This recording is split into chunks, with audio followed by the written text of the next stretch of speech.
Capricorn, hi. So this is going to be a reading for October 13th through the 19th. And I'll take a look into your recent past, your current energies, and your immediate future. And then I'll close it off with a couple of cards from the universe for you. And these are general readings, so they may not resonate for all of you. If they do, there is an extended. At the end of the video, you can check out the link for that in the description box below if you want. Let's see, Cappy. Alrighty. The overall energy for the reading, the Fool. Open energy towards something. Nothing is blocked by the looks of it. That moon is there, so I don't know what that's about, but we'll see. In the recent past, the Three of Wands, the Four of Swords, the Wheel of Fortune.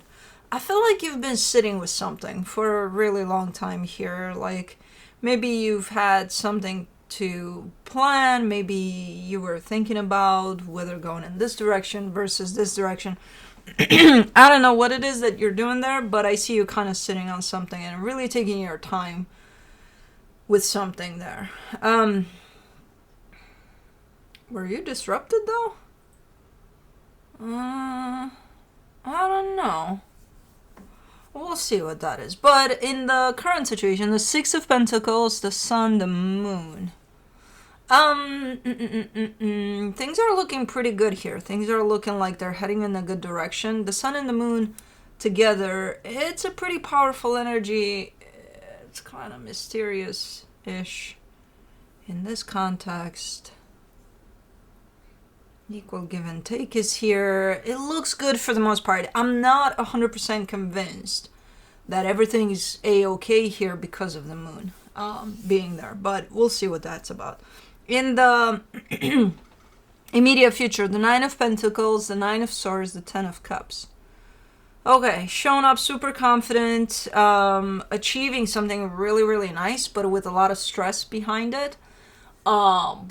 But the end result looks good. It's like, okay, we're setting up for this party and I want everything to be perfect. And then, you know, I'm going to stress the hell out of myself to get this done. And then when it's thrown out there, it's like, oh my God, it's perfect, you know.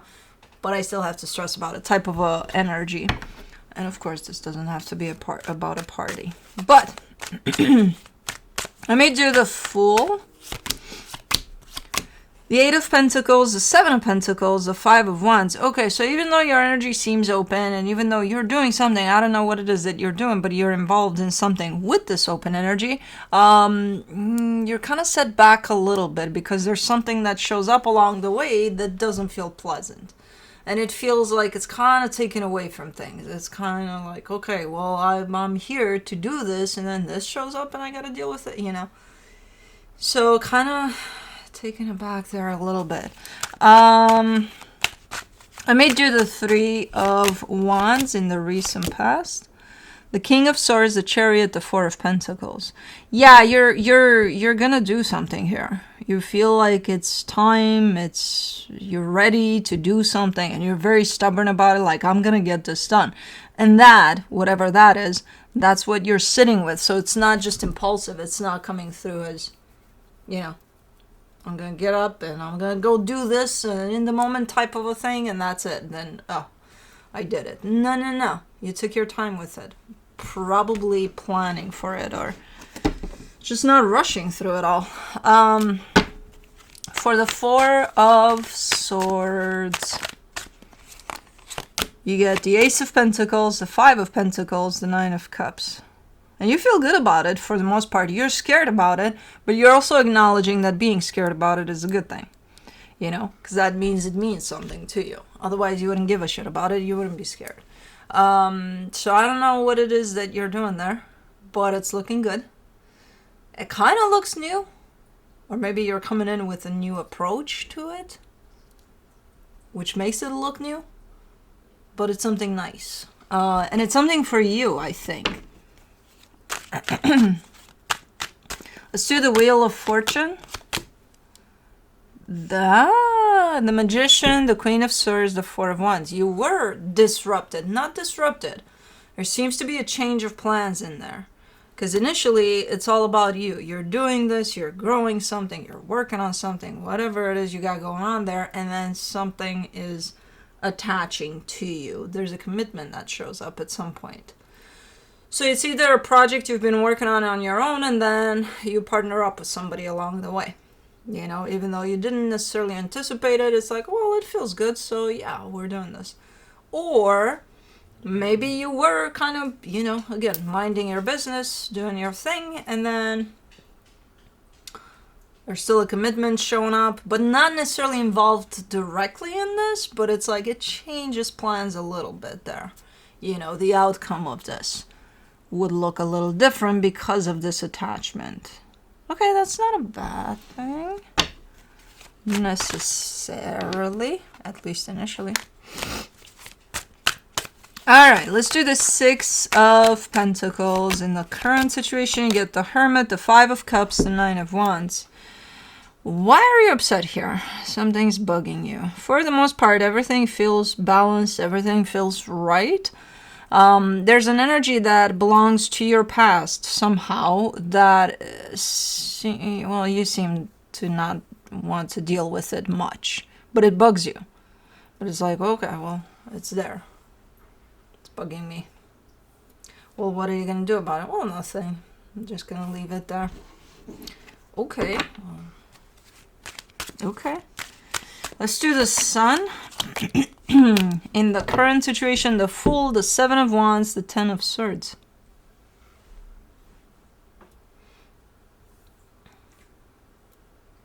See, because you seem to be doing good for the most part with pretty much everything, as far as you're concerned, as far as your life is concerned, as far as whatever it is you're putting your energy into is concerned. This thing that you keep on just not wanting to deal with, it kind of gets nastier and nastier and bigger, just like any other energy we're trying to avoid. You know, it's going to get bigger. It's going to get nastier. So I have no idea what this is about. I just see the energy coming back and coming back stronger. The more you say, no, I'm fine. And I'm not saying you're not fine, because you are. You know, with everything else in your life seems to be going great. But this one, you're not that fine, because it's there. So I don't know why. I don't know why you choose to just not deal with this one.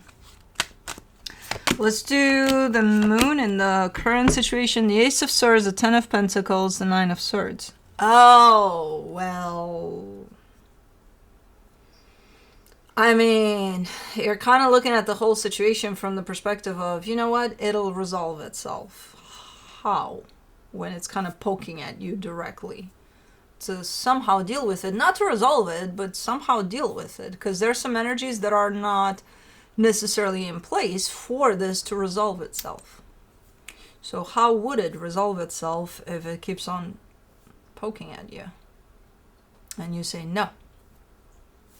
You know, at least sort through these energies. See why these energies are kind of chasing you around. See what they want from you. And I have no idea what it is, what this is about. This could even be about I don't know, a friendship that at some point kind of went rogue. And, you know, nobody did anything about it, and it was just left up in the air. And the energies there are a little unstable, and I don't know, something like that. It could be about a family situation. It could be about a job or a dream you may have had about a job or you. I don't know. I don't know what it is. It's part of your past. And it keeps on chasing you around. And you keep on doing your thing and not looking at it. And then kind of coming through with the sense of it's going to resolve itself. But then I see you stressed out as you say that. So you don't really trust that it's going to resolve itself, because you know it's not going to resolve itself until you at least address these energies. There's a reason why they're chasing you around. For the 9 of Pentacles in the immediate future, you get the Queen of Pentacles, the 8 of Swords, the Knight of Pentacles. All right, this is a strong energy of just doing you. You know, taking care of yourself, a little bit of TLC. It does feel like it's hard at times to even remember to take care of yourself as you kind of you're trying to achieve something here. But Yeah, it's coming in strong as a self-care, self-love type of an energy. And you're on board with it, even though, as I said, sometimes it's hard to remember. For the Nine of Swords, in the immediate future, you get the Sun, the Page of Wands, the Three of Swords. What do you... It's like you... Think of this energy that keeps on chasing you as a little backpack that you carry with you. And at some point in time, you convince yourself that you have no backpack on your shoulder. It's not there. I dropped it somewhere. I dropped it. It's there. It's there. It's still here. It feels in this moment in time that you're trying to completely forget that there even was a backpack ever. You know? But I still see the backpack. The backpack is still there. And it's not even about the backpack getting bigger, it's about getting heavier and heavier and heavier. The more you think that it's not there, I dropped it off. I discarded of it. It's there. For the Ten of Cups in the immediate future, you get the Temperance card, the Ten of Cups again, the Tower. I feel like whatever the hell the story is with the backpack, it's gonna kind of blast you big time. We had a saying back in Romania, and I always try to find an equivalent for English for it, but I can't. I don't know if there's a saying in here that's similar to that. If I were to translate it, it would be like... Sometimes our metaphors translated, they don't make any fucking sense. But I'll translate it, and then you're gonna say, what the fuck? But bear with me. When your world is... at your dearest? I always have fun when trying to translate. When things are going great, basically, for you, that's when that backpack is gonna hit you. And it seems to be here. After a minute here, while you keep on trying to convince yourself and everybody that there's no backpack there, you're doing your thing, you get to a point in which, oh my god, I feel happy, and then bam, the backpack shows up. It's like, oh shit, I thought I dropped this off. No. So, I don't know what you want to do about this one. I would say try to acknowledge the backpack, you know, try to deal with it, because the more you proceed here, the heavier it gets. From the universe for you, as a final advice, you get the Ace of Swords, the Three of Cups, the King of Pentacles. I would encourage this type of behavior and mindset if I would agree with it, but I don't in this case. In some cases, yeah, it might work. In this case, I don't think it's going to be beneficial. But you're telling me, hey, I'm just going to focus on what's working, not on what's not working. I'm just going to focus on the good stuff. Great. Also acknowledge that there's a backpack right here on your shoulder. And it's there, and it's gonna be there, you know. Yeah, focus on the good stuff, whatever's working out for you here, because it is leading you into good places. But acknowledge the backpack too. Anyways, that's what I have for you. Hope this helped, and I'll see you next time.